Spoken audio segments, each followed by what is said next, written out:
अगर इस कायनात का सिस्टम खुद चल रहा है और नेचुरल लॉस के मुताबिक वैसा ही होना चाहिए जैसा होता रहता है खुद ब खुद, तो सूरज अगर मौजूद है, 12:15 हो रहे हैं, 12:17, तो सूरज अगर मौजूद है, धूप अगर मौजूद है और ये सिस्टम है, तो आसमान साफ़ क्यों नहीं है?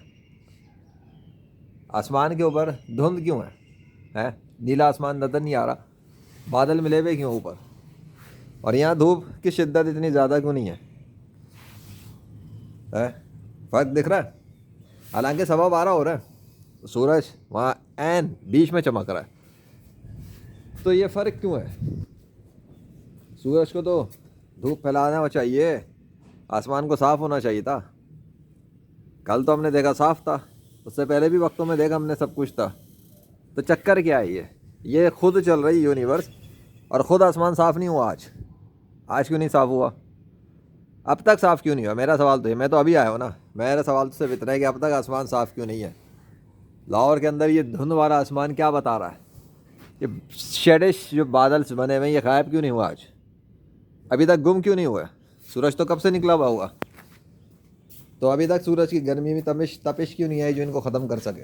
ये तो मेरा सवाल है, क्योंकि टाइम दोपहर का हो रहा है, अब तक साफ़ होने चाहिए सब,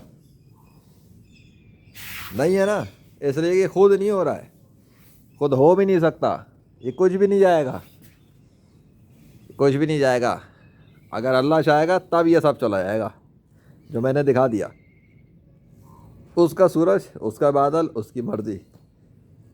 गॉड ने यूनिवर्स नहीं बनाई, कोई इसको कंट्रोल नहीं कर रहा, कोई इसको चला नहीं रहा। अगर ऐसा है तो फिर ये सब ऐसे ही रहते रोज़ाना, और अगर ऐसा है तो ये सब गायब हो जाते हैं रोज़ाना। पर रोज़ाना एक जैसा हो नहीं सकता, क्योंकि रोज़ाना की तदबीर अल्लाह करता है कि क्या करना है। अगले 5 मिनट का भी किसी काफिर को नहीं पता कि क्या होने वाला है, और बातें करते हैं प्रेडिक्शंस की। अपनी साइंस को अंदर लपेट के रख लो। अल्लाह अकबर।